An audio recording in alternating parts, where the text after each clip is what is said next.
A cold wind moves through the empty streets of Westfield, Indiana.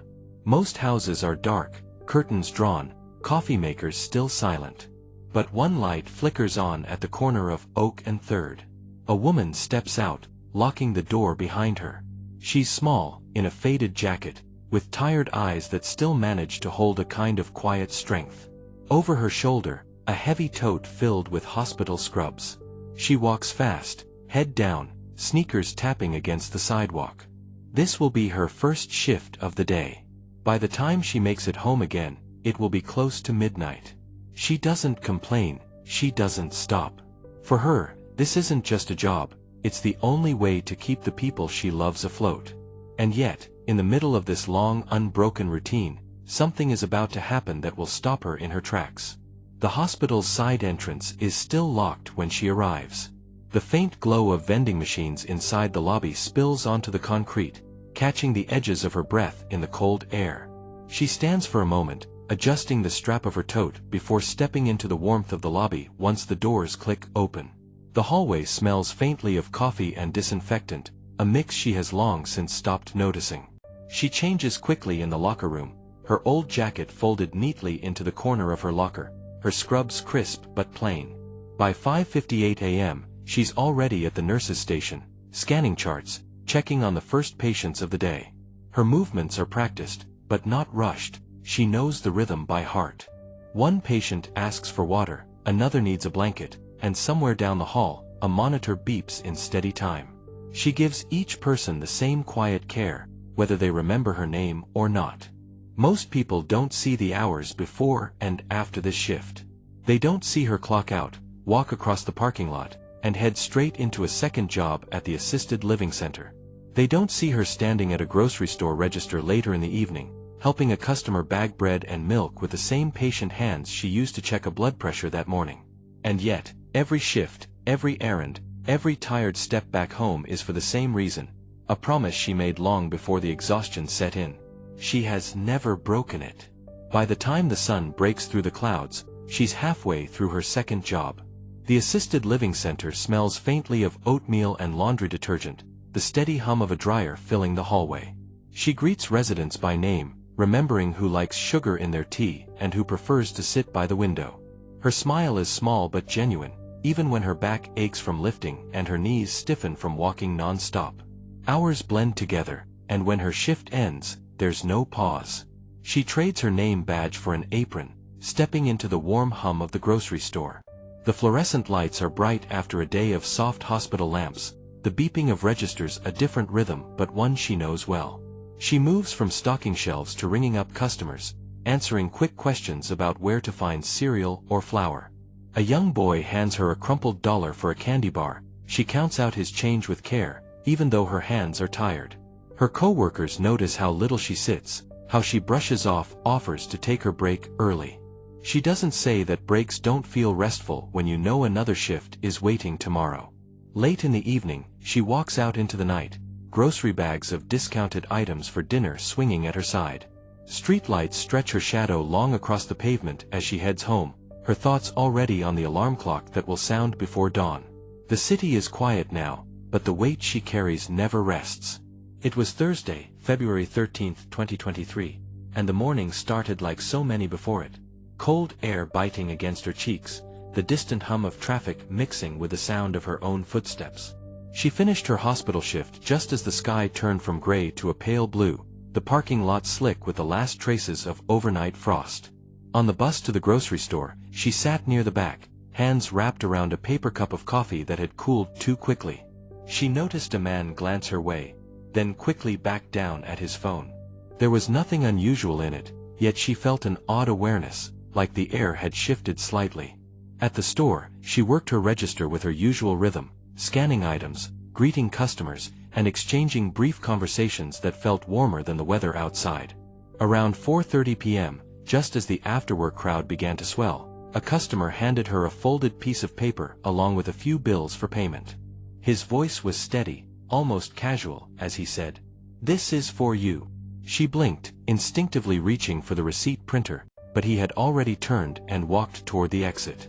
The note sat between her fingers, small enough to be lost in the shuffle of the day, yet impossible to ignore. For the rest of her shift, she kept it tucked under the register, her mind brushing against the mystery of it every few minutes. When the store finally quieted, she slipped it into her coat pocket without opening it. Outside, the street lights flickered on, their glow spilling across the sidewalk. The bus arrived late, and by the time she stepped off at her stop, the cold felt heavier. She walked the final blocks home, the folded paper still pressing lightly against her palm, as though it carried more weight than its size could ever explain. She reached her apartment just after 7 p.m., the hallway dim except for the low hum of a single overhead bulb.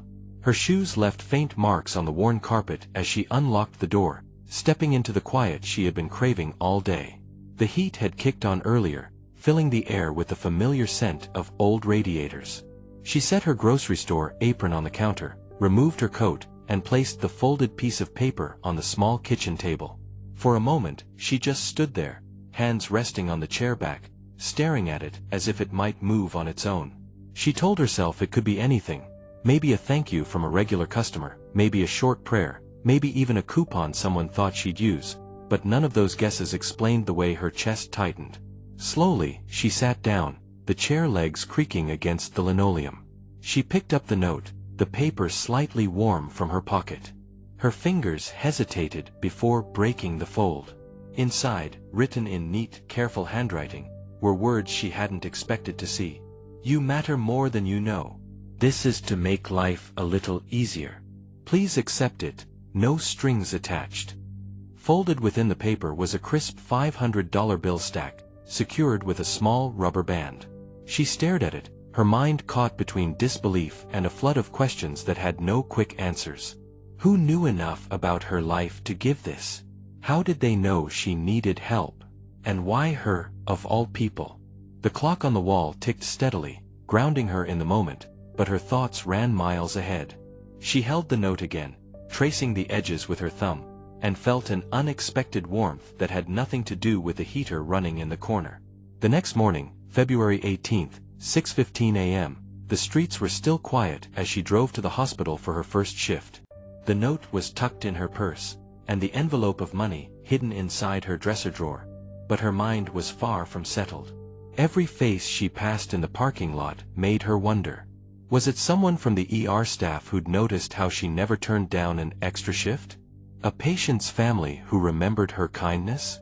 Or maybe one of the late-night regulars at the diner who'd seen her counting tips after closing? At work, she kept catching herself glancing around, lingering on conversations in the break room, watching the way people's eyes shifted when she entered. During lunch, she quietly retraced her steps from the night before in her mind, remembering the way the note had been tucked so neatly under her windshield wiper, not weighted down by anything yet perfectly in place despite the light wind. At the diner later that evening, she studied the regulars more closely, searching for any sign of recognition or satisfaction, but no one gave themselves away. Even at the grocery store shift afterward, where she'd sometimes share quick small talk with customers, no one hinted at knowing anything. By the end of the day, she was no closer to answers, but the mystery had woven itself into her routine. The thought stayed with her, between ringing up produce, delivering meals, and checking patient charts, like a soft thread tying each part of her day together. It was February 22nd, 7:40 p.m., just as her shift at the diner was slowing down, the tables mostly cleared except for a couple by the window finishing their coffee. She was refilling the napkin holder when the door chimed, and in walked a man she vaguely recognized. Mid-50s, weathered face, worn baseball cap pulled low. He didn't take a seat. Instead, he walked straight toward her, hands tucked into the pockets of a faded jacket. Without a word, he slid a small envelope across the counter, the same kind as before, the handwriting instantly familiar. Her breath caught, but before she could ask anything, he leaned in slightly and said, "You don't know me, but I've watched you work, for months. You remind me of my wife before she passed. She used to give everything to everyone else." His voice cracked just enough to make her heart pound. "She always wanted to help someone like you."